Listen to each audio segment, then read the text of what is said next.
Social మీడియాలో post చేసిన ఒక్క వీడియో నిండు ప్రాణాన్ని బలి తీసుకుంది. సమాజంలో తలెత్తుకోలేక ఒక అమాయకుడు ప్రాణాలు తీసుకున్నాడు. కేరళలో జరిగిన ఈ ఘటన ఇప్పుడు దేశవ్యాప్తంగా సంచలనంగా మారింది.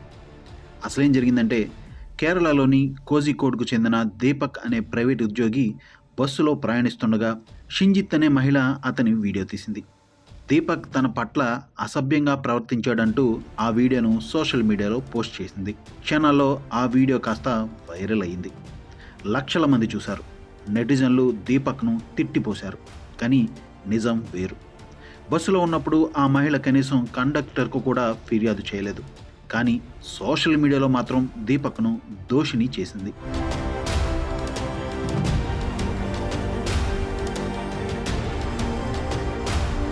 తనకు జరిగిన అవమానాన్ని తట్టుకోలేక నేను ఏ తప్పు చేయలేదు అమ్మా అని చెప్పి దీపక్ ఆత్మహత్య చేసుకున్నాడు. పోలీసులు ఆ మహిళపై కేసు నమోదు చేసి అరెస్టు చేశారు.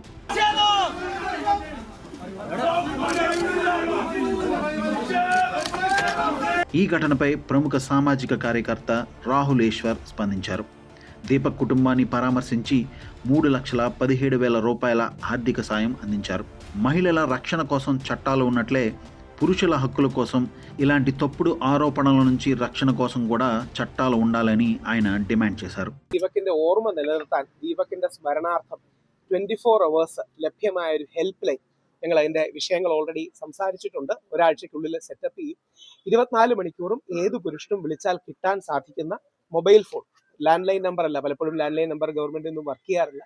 പുരുഷന്മാർക്ക് ലഭിക്കാൻ കിട്ടുന്ന ഒരു നമ്പർ വാട്സപ്പ്, അതിൽ വിളിക്കുമ്പോൾ പുരുഷന്മാർക്ക് ആദ്യഘട്ടത്തിൽ തീർച്ചയായിട്ടും, അതായത് അവർ സംസാരിക്കുമ്പോൾ ഫ്രീ ആയിട്ട് അവരെ ഒരു ലോയറുടെ അടുത്തേക്ക്, ഒരു ഡോക്ടറുടെ അടുത്തേക്ക്, അല്ലെങ്കിൽ ലൈഫ് കോച്ചും ലീഗൽ കോച്ചിലേക്കും സപ്പോർട്ട് ചെയ്യാനുള്ളൊരു മിഷൻ മെൻസ് കമ്മീഷന്റെ ഭാഗത്തു നിന്നുള്ളൊരു എഫേർട്ടുണ്ട്. അതിന് വ്യത്യസ്ത സംഘടനകളോട്, MRF അടക്കമുള്ള സംഘടനകളോട് സഹകരിച്ച് നമ്മൾ പോകുന്നുണ്ട്.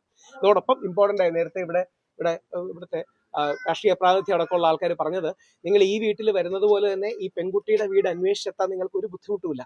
അപ്പോൾ ആ പെൺകുട്ടിയുടെ കൂടെ കാര്യങ്ങൾ കണ്ടുപിടിക്കണം. തൽക്കാലം അവർ അബ്സ്കോണ്ടിങ് ആണെന്നാണ് മനസ്സിലാക്കുന്നത്. പോലീസ് ഇതുവരെ അറസ്റ്റ് ചെയ്തിട്ടില്ല. ഒരു കാര്യം കൂടെ, ആ പെൺകുട്ടിയോടും ആർക്കും പ്രതികാരമല്ല ഉള്ളത്, പക്ഷെ നീതിയാണ് വേണ്ടത്.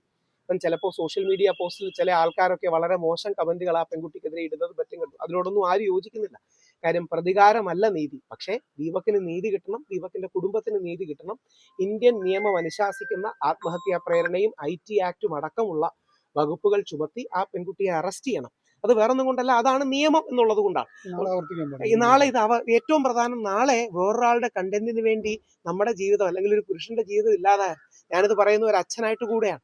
അതായത് ഞാൻ 2 ആൺകുട്ടികളുടെ അച്ഛനാണ്. ഒന്നാമത്തെ മോന് 9 വയസ്സും രണ്ടാമത്തതിന് 2 അല്ലെങ്കിൽ 3 വയസ്സുമാണ്. നാളെ അവൻ വളർന്നു വരുമ്പോൾ ഇതിനെക്കാട്ടി കൂടുതൽ ഡിജിറ്റൽ മീഡിയ ഉള്ള ലോകമായിരിക്കും.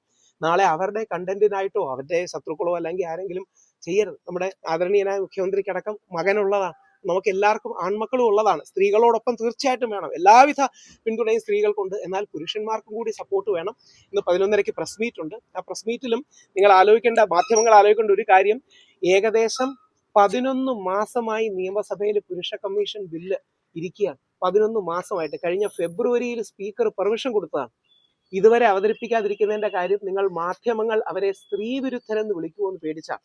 ഒന്ന് ആലോചിച്ച് നോക്കുക. ഇന്ന് രാജ്യസഭയിൽ അവതരിപ്പിച്ചു. നമ്മുടെ കേരളമാണ് ആദ്യമായിട്ട് കൊണ്ടുവന്നത്. ശ്രീ എൽദോസ് കുന്നപ്പള്ളി എന്ന MLA സ്വകാര്യ ബില്ലായിട്ട് കൊണ്ടുവന്നു. ഇന്ത്യയിൽ ആദ്യമായിട്ട് നമ്മളാണ്, കേരളമാണ് കൊണ്ടുവന്നത്. ഇപ്പൊ രാജ്യസഭയിലൊക്കെ അവതരിപ്പിച്ചു. ഡോക്ടർ അശോക് കുമാർ മിത്തൽ, ആഫിന്റെ MP, ലവ്ലി പ്രൊഫഷണൽ യൂണിവേഴ്സിറ്റിയുടെ ഒക്കെ സ്ഥാപകനാണ്. നമ്മളാണ് ഏറ്റവും പോസിറ്റീവായ ഈ നിയമം കൊണ്ടുവന്നത്. പക്ഷേ സ്ത്രീവിരുദ്ധരാണെന്ന് മാധ്യമങ്ങൾ വിളിക്കും, സ്ത്രീവിരുദ്ധ ചാപ്പ കുത്തും, സ്ത്രീവിരുദ്ധരാണെന്ന് ചർച്ച ഉണ്ടാകുമെന്ന് പേടിച്ചാണ് ഈ വിഷയം സംഭവിക്കാത്തത്.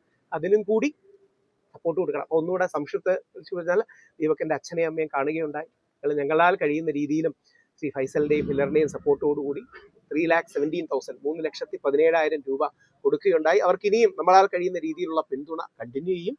അതോടൊപ്പം നമ്മൾക്ക് ആവശ്യം ആ പെൺകുട്ടിയെ വേറൊന്നും കൊണ്ടല്ല, നിയമം അനുശാസിക്കുന്നത് അറസ്റ്റ് ചെയ്യാനാണ്. അതുകൊണ്ട് നിയമം അനുശാസിക്കുന്ന രീതി അറസ്റ്റ് ചെയ്യണം. ആ പെൺകുട്ടിയോടും പ്രതികാരമില്ല. വളരെ മോശം കമന്റുകൾ ആ പെൺകുട്ടിക്കെതിരെ ചില ആൾക്കാർ ഇടുന്നത് കണ്ടു. ഞാൻ അവരുടെ പേര് പോലും പറയാൻ ആഗ്രഹിക്കുന്നില്ല. ഈ കണ്ടന്റ് ചെയ്യുന്ന കുട്ടികളെ പീഡിപ്പിക്കണമെന്നൊക്കെ പറയുന്ന ചില കമന്റുകളുണ്ട്. അതൊന്നും ഒരു കാരണവശാലും അംഗീകരിക്കില്ലെന്ന് മാത്രമല്ല, പോലീസ് ആക്ഷനും എടുക്കണം. അത്തരത്തിൽ അമിതമായി ഏതെങ്കിലും പുരുഷന്റെ ഭാഗത്തു നിന്ന് അങ്ങനെ സ്ത്രീക്കെതിരെ കമന്റ് വന്നിട്ടുണ്ടെങ്കിൽ അതിനെ അപലപിക്കുകയും ചെയ്യുന്നു. പോലീസ് അതിന് നിയമം എടുക്കണം. തിരിച്ചും അങ്ങോട്ടും ഇങ്ങോട്ടും ചില സ്ത്രീകൾ അങ്ങനെ ഇട്ടു എന്ന് പറയുന്നു, ചില പുരുഷന്മാർ തിരിച്ചിട്ടു എന്ന് പറയുന്നു. രണ്ടും ശരിയല്ല. കാര്യം പുരുഷനും സ്ത്രീയും സമൂഹത്തിലെ രണ്ട് കൈകളാണ്. അവ ഒരുമിച്ച് പ്രവർത്തിക്കേണ്ടതാണ്, പരസ്പര വിരോധത്തിലല്ല.